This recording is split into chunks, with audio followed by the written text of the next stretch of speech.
Hello. आप देख रहे हैं फतेहपुर हलचल न्यूज चैनल। मैं हूं रमेश मोहन शुक्ला। मुझे विश्वास है आपका दिन शुभ रहा होगा। मेरी प्रार्थना है कि आप सभी का दिन, आप सभी सुखी रहें, समृद्ध रहें, सानंद रहें। दोस्तों, आज मौनी अमावस्या है। ये अमावस्या युगों युगों से हो रही है और माघ में गंगा अमावस्या के दिन गंगा स्नान का जो फल है वह क्षुण्ण होता है। ऐसा हमारे शास्त्र और पुराण है। आज का दिन विशेष इसलिए है कि प्रयागराज महाकुंभ में 144 साल बाद अमृत काल का सिद्ध योग बना।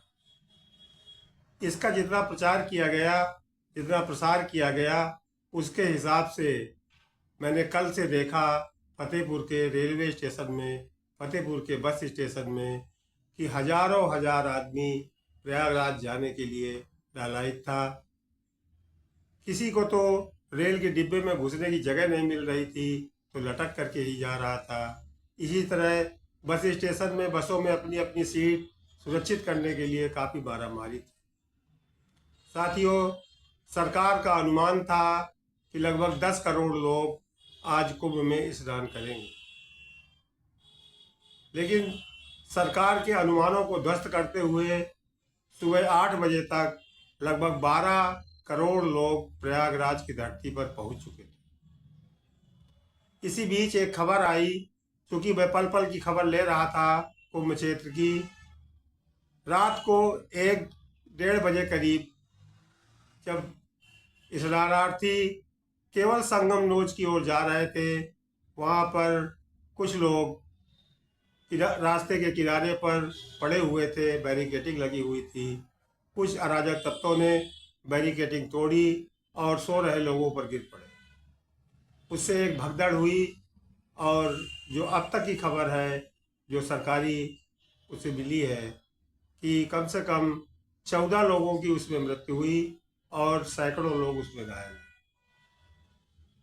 प्रशासन इतना सतर्क था कि इस घटना को होते ही तत्काल एम्बुलेंस से शवों और घायलों को लेकर के अस्थायी अस्पतालों में पहुंचने लगी और वहां उनका इलाज होता है।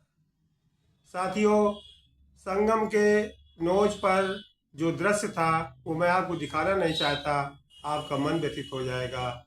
मेरा तो मन व्यथित है ही।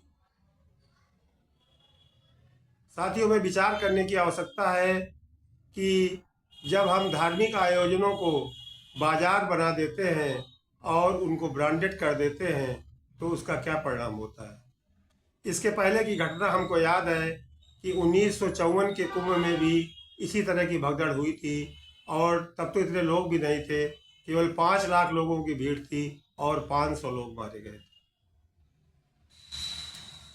कल मैं कुछ बयान सुन रहा था तथाकथित संतों के, जिनमें एक संत तो ये कह रहे थे कि जो मौनी अमावस्या में प्रयागराज संगम में डुबकी नहीं लगाएगा वो देशद्रोही कहलाएगा। ये बचकाने बयान है। साथियों, देशभक्त और देशद्रोही का सर्टिफिकेट ये तथाकथित ब्रांडेड संत नहीं दे सकते। जरा कल्पना कीजिए, जब 12 करोड़ लोगों के पहुंचने पर इतनी बड़ी दुर्घटना घट सकती है और यदि उन संत के कथनानुसार इस देश जिसकी 80% आबादी हिंदू है, सनातन धर्म को मानती है, वो सभी पहुंच गए होते तो क्या स्थिति हो। तो ऐसे बड़बोले संतों की जबान पर भी लगाम लगाया जाना चाहिए। यद्यपि उत्तर प्रदेश के मुख्यमंत्री काफ़ी सजग रहे और वो बार बार हर आधे घंटे में कुंभ मेला प्रशासन से जानकारी देते रहे। साथियों, हमारे जो महात्मा हैं, हमारे सनातन धर्म के जो 13 अखाड़े हैं, उन सब ने आज बड़ी दूरदर्शिता और संतत्व का परिचय दिया। सब ने निर्णय लिया कि इस भगदड़ की घड़ी में हम आज अपना जो है अमृत स्नान नहीं करेंगे और आगामी 3 फरवरी को होने बसंत पंचमी को होने वाले अमृत स्नान में भाग लेंगे। ये उनकी उदारता थी, ये उनका संतत्व था। वो जानते थे कि यदि अखाड़ों की सवारियां निकली तो स्थिति और भयावह हो सकती है और घटनाएं घट सकती है। इसलिए ये निर्णय निश्चित रूप से स्वागत योग्य है। साथियों, जिस तरीके से सीमित संसाधनों में के बावजूद लोग वहां पहुंचे,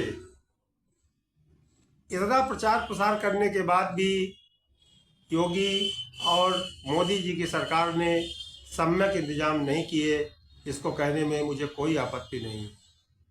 वहाँ के गए लोग ये बताते हैं कि वहाँ पर बने हुए अस्थाई शौचालय इतने गंदे थे कि लोग उसमें जाने से कतराते थे और अपने को इच्छा को रोक कर रखने के लिए विवश थे।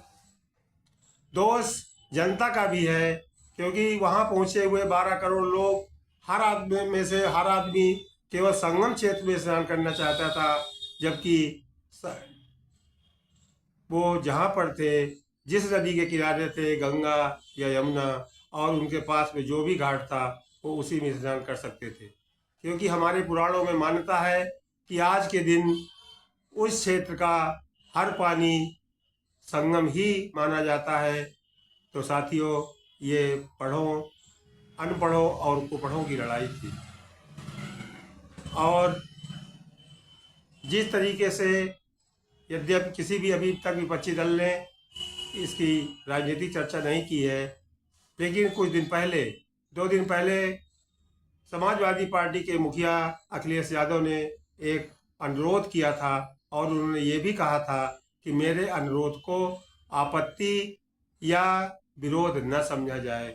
और उन्होंने अपने अनुरोध में कहा था कि केंद्र सरकार को दिल खोल करके प्रयागराज कुंभ में पैसा खर्चा करना चाहिए और आने वाले यात्रियों, स्नानार्थियों की सुविधाओं की पूरी व्यवस्था की जानी चाहिए। साथियों, एक जो सबसे बड़ी बुरी खबर मेरे सामने आई, जब सब सरकार को मालूम था कि प्रयागराज में महाकुंभ का आयोजन होना है और उसके लिए एक मेला क्षेत्र भी बना दिया गया था, धन भी आवंटित हो गया था, लेकिन 50% से ज़्यादा कार्य आज मौनी अमावस्या के दिन भी वहाँ अधूरे पड़े हुए। न तो नालियाँ तो बन गई हैं, लेकिन वो संचालित नहीं हो पाई। हैंडपम्प तो लग गए हैं, लेकिन उसमें पानी नहीं निकल रहा था। ये बड़ी दुखद स्थिति है।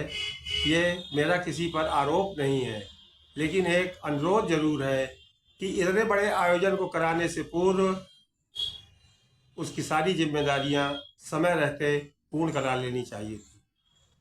आज की घटना में जिन लोगों ने अपने जीवन खोए हैं, उनकी आत्मा की शांति के लिए हम भगवान से प्रार्थना करते हैं, और जिन्होंने अपने परिजन खोए हैं, हम उनको दुख सहने की शक्ति प्रदान करने की कामना करते हैं। साथियों, अभी भी बहुत सारे लोग वहाँ पर हैं। मेरा उन सब से अनुरोध है कि वो कृपया जहाँ पर भी है वहीं रुक जाएं और उनके पास जो भी घाट है, जो भी नदी है, वहाँ अपना स्नान करके महाकुंभ स्नान का पुण्य अर्जित करें। धन्यवाद साथियों। आप देख रहे हैं फतेहपुर हलचल न्यूज़ चैनल। मैं हूँ रमेश मोहन शुक्ला।